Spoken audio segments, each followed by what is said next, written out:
Welcome to the Doom Scroll News Report here on Radio Taiwan International, where I, Hannah Belinsky, and my co-host, Amanda Stevens, two writers, political by necessity, cover some of the biggest international news stories dominating our news feeds from the last week. I'm Hannah Belinsky, and this week we're going to hold off on the situation in Israel and Palestine for now, since it is pretty huge news, but it's developing faster than I think we can realistically keep up with at the moment. So you're saying it's going to remain my curse? Yeah, I mean, maybe it just kind of depends on how it shakes down. No, it's really, it's. Yeah. I haven't been doing it on purpose like that. Yeah, I understand. But it is just developing so fast. It is a really quickly developing story. In the meantime, I want to turn our attention to Japan, where Sanae Takaichi just won the Liberal Democratic Party's leadership election and is on track to become their first female prime minister. I also want to talk a bit about what's going on with EVA Airlines here at home, and I think these things are kind of related, actually. Have you flown EVA before, out of curiosity? It usually is my favorite airline to fly. I'm excited to hear you call it EVA because now I'm questioning everything. Really? Have you always called it EVA? EVA or just EVA? You know what? I don't know, like ANA, the Japanese No, I one? don't know anymore. EVA, I've always called EVA. It is a name. I think but because, I guess so is ANA. It's like ANA. I think because Taiwanese people call it that, and I kind of absorbed that. You know how Taiwanese people love to call IKEA IKEA? IKEA. I have not absorbed that. But EVA, I have absorbed. Do you do APPs? No, I say apps. I definitely say apps. But apps is shorter than APPs. It's easier. Why would I say APP? Right. Anyway, so as for EVA Airlines, it is actually usually my preferred airline because they have direct flights to and from my home city. Oh, nice. And because of their luggage policies. And they have the Hello Kitty plane. They do have a Hello Kitty plane, although it is also because my boyfriend is over 6 feet tall and their legroom is a little bit bigger. That does make a huge difference. And so, yes. these are the reasons why I usually pick it rather than anything else. Although I do have a soft spot for them because they refunded me my ticket during COVID. They're a really a quality airline, I think. Yes, and for customers at least, is where this is going to come in. Yes. The customer service is great, but I don't know that the employee service is great after this week. So on October 4th, Japan's Conservative Party, the Liberal Democratic Party, or LDP, elected 64-year-old Sanae Takaichi as its new leader. This positions her to be Japan's first female PM, as the LDP is the largest party in parliament, and so the majority's party leader typically is the one to take the reins. Takaichi leans right in an already right-leaning party, and she's kind of a controversial figure in Japanese politics. The little factoid that's made it into so many English language headlines that it was basically the one thing I knew about her before doing some more research is how she's a Margaret Thatcher fangirl. But we'll get into that in a bit. So as the probable premier, Takaichi has her work cut out for her, because in the past, the LDP often formed a coalition with the Komeito political party, which is more centrist and socially conservative, but relations have been strained, with Komeito withdrawing from the coalition over disagreements primarily concerning political funding reform. The LDP really needs them if they want to be able to pass any legislation. There's also been some problems within the party itself, which has not only had to deal with some internal conflicts and scandals, but they've also lost support from the Japanese public in recent elections. This all from the BBC's Japan correspondent, Shaimaa Khalil. Yeah, at first you think, oh, a lady PM, how about that? Technically, it's pretty major for a country in which women hold fewer than 10% of the top political positions. 8% right now. 8% right now. Something like that, yeah. But while it may seem like a girl power moment, it's really only symbolically so. She holds some very traditionalist views regarding gender roles in society, having said before that while she's not against women pursuing careers, raising children and running the household should be their first priority. She's also against allowing separate surnames, against same-sex marriage, against gender quotas, and has generally distanced herself from feminist activism. Much like her idol, Margaret Thatcher, her achievements amount to representation, but without reform. It's a milestone for visibility, but not equality. And this is in a country that is already very low on the Global Gender Equality Index. According to the World Economic Forum's 2024 Global Gender Gap Report, Japan is ranked 118th out of 146 countries. Takaichi thinks women can and should lead by discipline and conviction and compete with men on the same terms, rather than demand systemic gender reform. Now, I don't necessarily disagree with that. However, big however, in a society like Japan's, where gender roles and stereotypes and, I'll just say it, outright misogyny is so very deeply entrenched, the only women who could compete with men and win are ones like Takaichi who think like men and are happy to sell other women down the river for a chance to keep playing men's games. How do you think Japanese feminism can still make inroads in such an oppressive political environment?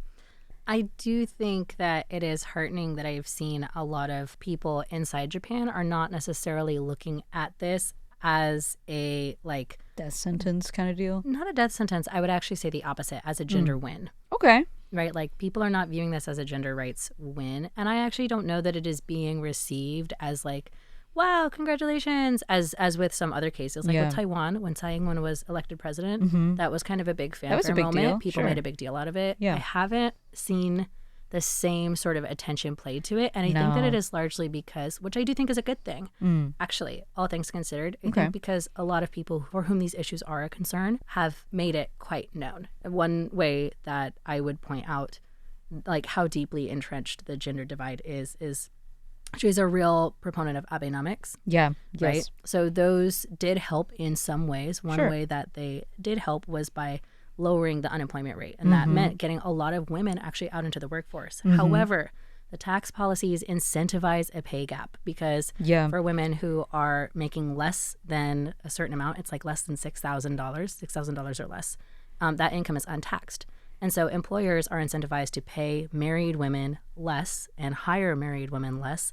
And all of those women who entered the workforce largely entered into part-time or like non-traditional hour jobs. Yeah, so that they could be working part-time. The wage gap is something like they make only 70% of men's salaries. Women make only 70%. It's sort of like a catch-22, right? Where like recently people have pointed out like there were inroads. Japan did better its gender parity this year. Yeah, technically they went up, year. I think, 6 spots. Yes, it was largely due. The last thing that I was reading was because it was largely due to like economic participation.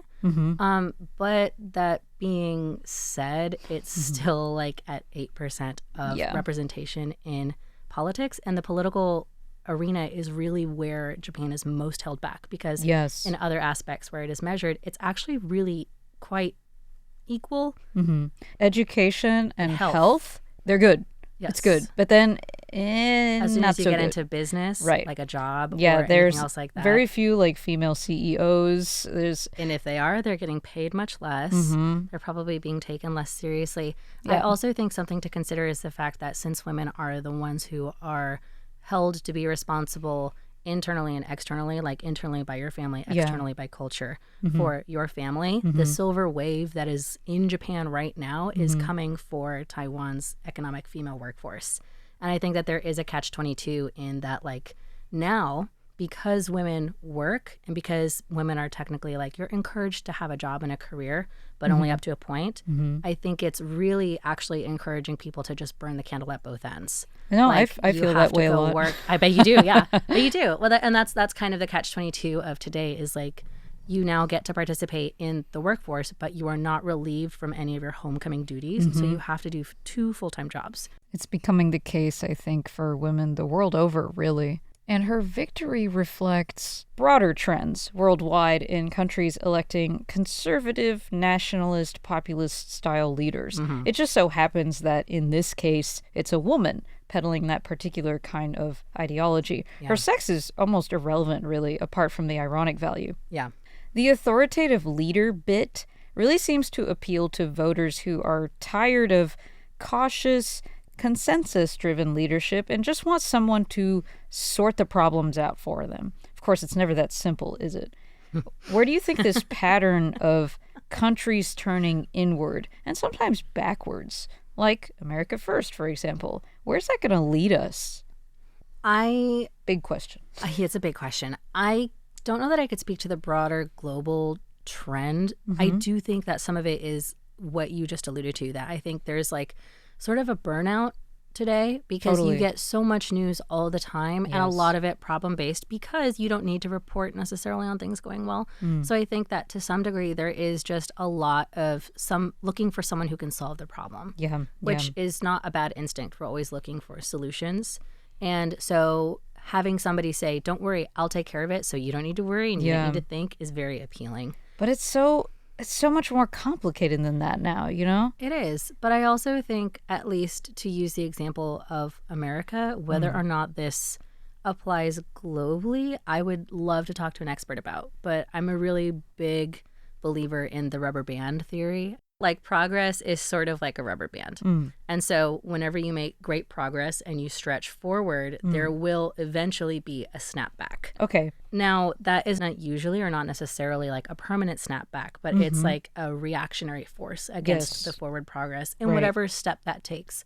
It also doesn't mean that snapback isn't damaging, but it is like pointing to a cause for why you could see such a strong reactionary effect or what feels like a backpedaling. But then there's also just sort of like the global dissatisfaction. And I really think that like people looking for someone to solve problems, and it's a really stressful time. It kind of goes back to what I was talking about last week, the runaway world. You know, I do kind think of the runaway world idea. People are fatigued and they're just not happy. Yeah. Before we move on, I think it's relevant to mention Takaichi's positions on China and Taiwan, which indicate that she's ready to push Japan toward closer economic and possibly defense coordination with Taiwan and other democracies in the Indo-Pacific and take a tougher stance toward Chinese coercion or use of force. This seems to fit in with her larger interest in increasing defense spending at home. She's even looking into amending Japan's constitution to redefine Japan's self-defense forces into something like national defense forces. That really which surprised is me. Not as blatant a move as the U.S. renaming the Department of Defense the Department of War, but I think definitely indicative of everyone seeming to favor a more aggressive stance these days. Makes me nervous because once you start heading down this path, everybody starts down that path. And then nobody wants to be the first one to backtrack because that just makes you vulnerable. So I really wonder sometimes where things are going to go from here. And you mentioned the rubber band. It definitely feels like a response to more magnanimous and globalist leadership in previous decades. And when it comes to entities like China and Russia, who don't play by the rules, even when everybody agrees to play nice, maybe it is smarter to take a hardline stance. Do you think anything positive can actually come from this wave of more authoritarian and isolationist leadership among even the more democratic nations? I'm not a fan of this style of government. I don't, in the long run, think that isolationism is ever really beneficial. I can see how it is temporarily beneficial, but I don't think that it's a position that countries can afford to maintain in the world we are now. I think economies are too intertwined, and also so many like pacts and agreements that have been made. And I think you're talking about the sort of aggressive stance. It really reminds me of like a don't tread on me stance. Oh God. Right? Like everybody's trying to make themselves seem like somebody you shouldn't mess with, while other larger powers are just pushing the boundaries of like what is and isn't feasible. I can understand the reticence to actually start anything because I think a lot of time, a lot of theory that I've been seeing recently, I guess I should say, is kind of like comparing the current situation we are to the situation we were in 100 years ago. And there are a lot of similar themes to that in terms of like leaning towards isolationism. Isolationism leads towards nationalism. Nationalism leads towards extremism, and extremism leads towards violence. I do think that the one benefit is that we have hindsight. The question is how many people are giving credence to the hindsight. History always repeats itself. What I have heard is history, those who do not know history are doomed to repeat it, but those who do are doomed to watch on. Real. However, I don't know that it's a lost cause But to answer the original question you asked me, do I think that anything positive can come of a more authoritarian and isolationist leadership? No, I don't. I think that leads towards extremism. My only hope right now is that it will teach people before it gets to an even more extreme point why we turned away from these forms of government. And I think that there is some hope in the protests that we've been seeing happening internationally, but those are things that are ongoing and we have to wait to see play out.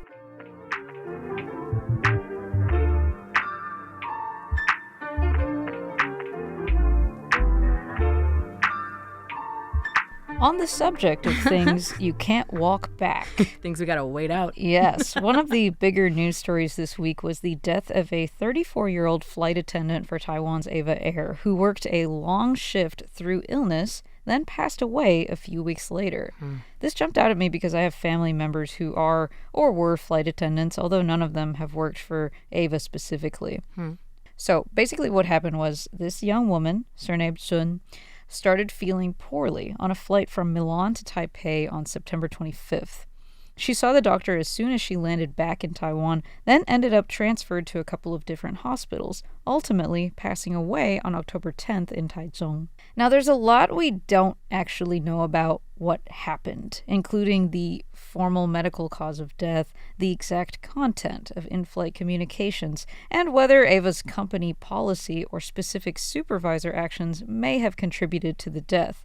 There have been a slew of allegations that she was discouraged from taking medical leave and that on-duty supervisors failed to arrange medical assistance, but that all remains kind of yet to be determined at this point. Yeah. What we do know is that EVA seems to have a record of iffy behavior when it comes to management among an already problematic aviation sector in Taiwan. Per our own reporting here at RTI, EVA has been fined a total of 3.52 million NT for labor violations, making up the largest proportion of the overall 7.25 million fines imposed on the aviation sector. Taiwanese officials have pointed out that for a company that makes 15 billion NT a year, a measly 20K here and there is really just part of the cost of doing business. The Labor Ministry is looking to expand inspections and increase penalties up to something more like 1.5 million NT, which, while it's still not equivalent to the value of a human life, is certainly something that'll make a company pay more attention to how they treat their workers. How do you think this incident speaks to the overall culture of overwork in Taiwan and in East Asia more broadly? Well, another fact that jumped out to me from reporting done by RTI, though not by us, is the fact that in about 1/5 or 20% of cases, they have found like violations of labor laws. And to me, what it reminded me strongly of was a lot of the abuse allegations we get from fishing boats. But I think that you have a similar situation. Once you're up in the air, you're stuck. You can't do anything. Yes. I also have friends who work as flight attendants and have worked in various positions like that. And it's a really physically demanding job, and it requires a lot more of you than you think. It definitely You have to be kind of the point man for just about anything that could happen on the plane. That's right. And you have to be awake, and you have to be present for You got to the be entire on flight. Yeah. So I do think it's just kind of like a really good encapsulation of the overwork culture in Taiwan. I think it's not exclusive to East Asia. I think this job and these kind of issues are actually a larger issue with the aviation industry in general. And I tend to be a little bit more anti-capitalist in this sort of arena. Where The conditions are certainly there to enable bad actors. overworking. Yes. Yes. Have you personally felt much pressure in the Taiwanese workplace to go above and beyond? Or do you find you're more insulated from that just by right of being a foreigner? You know, I would say that I actually saw a lot of similarities between American and Taiwanese work culture, specifically in the need to overwork, specifically in the negatives. Even as a foreigner working here, I think you do still have those pressures, but it's just a little bit different. And I also think that there's a lot more of the negative similarities with at least American work culture. I would agree. And so in that way, it felt familiar, but not in a good way. Yeah, as far as being a flight attendant is concerned, Asian Airlines glamorization of this gig is it's really one of the most successful marketing scams out there, because at the end of the day, it's just a glorified service job. It's kind of like what they were doing in the 1950s. Yeah, and it's hard work. They have to be a jack of all trades. A crisis. You have to be strong enough to get things up and down from the overhead bins. You have to be able to deal with tough customers. You have to be able to deal with food allergies. Right, and I should note, for anyone who hasn't flown it before, that Taipei to Milan flight is more than 14 hours long. It's one of, if not the longest shift that they've got. You know, throw in jet lag and the fact that your body might think it's nighttime while all the passengers are on European time and they're dinging that little bell for service. It just makes it that much harder. And it must be said, I think there's a very gendered aspect to this too, considering flight attendants are, for the most part, women. Yeah. Definitely here, at least. And there's a lot of pressure to submit to the hierarchical nature of the job, where rule number 1 is to make as few waves as possible, even at the expense of your own health or comfort. What sort of systemic changes do you think are needed to address the kinds of problems that come with these so-called pink-collar jobs? I mean, should pink-collar jobs even be a thing at all? Right. And for listeners who are not sure what that means, a pink-collar job is a job that is dominated or usually deferred to women. So should they be a thing at all? No. The job of a flight attendant is one of the few that I know still has a dress code, a gendered dress code, including, I think, only last year in Taiwan, some flight attendants were allowed to not wear high heels on the job in addition to everything else. You got to have makeup, hair, everything. Yes. You can argue that there is something to being professional, but the labor load of what it takes to be professional is disproportionate. And I think something that has to be in the conversation is that when we have jobs that are dominated by one gender, every stereotype that applies to that job will overwhelmingly apply to the people who look like they do that job or who typically perform in that job. So what kind of things need to address? I think first, honestly, something that would help a lot would be to lower the gender gap in these professions, because it's one thing if you, I think it's easier to dismiss if you can categorize everybody as being the same. Right? And I hear a lot of times Taiwanese women especially being dismissed as princesses. Especially Taipei princesses. But so you could see how if you already have like this stereotype and then a woman comes off, she said she was so sick, she requested a wheelchair. She was denied. She requested an ambulance. She was denied. And after working a long shift. Allegedly. Somebody comes off a long shift. They say, I feel so unwell. Can I please get an ambulance? I don't think you should ever take that unseriously. Seriously, if you already have the mindset of like, oh, you're just a princess. Drama queen. You're such a drama queen. Then, of course, you're not going to take it seriously. But if you have a really like integrated workforce, ideally, you can't stereotype your whole workforce as being one way. And probably she didn't push for it either. She probably felt like she couldn't. Once you get that no, it feels like, well, that's the final straw. Right. You're also not seeing examples of other people pushing beyond that. Well, we still really don't know even if the overwork is related to her death directly. Right. But it certainly is not heartening to see that she didn't get the help she needed when she asked for it. And yeah, I think that it is definitely callousness because I don't think anybody could be so sick that they would need to go to a hospital and there wouldn't be signs of it. Seriously. And I think that like you should want to help your employees. Full stop. Agree. Like that's is that an extreme position? It shouldn't be. A basic level of human care. Decency. Like at the end of the day, flight attendants are responsible for the lives in a lot of ways of the people who go on that flight. And you should then be giving them that equal respect. Mic drop. Golden rule. What other things could I say? I made it through one episode without saying that one word. This is a record, folks. Well, that's it for today's news report. A quick reminder that you can find all of our referenced articles in the show notes for today's episode. I'm Hannah Belinsky. And I'm Amanda Stevens. Thanks for joining us on air today. Tune in tomorrow for more programs by Radio Taiwan International. And in the meantime, remember to stop scrolling and touch grass. We'll see you next week.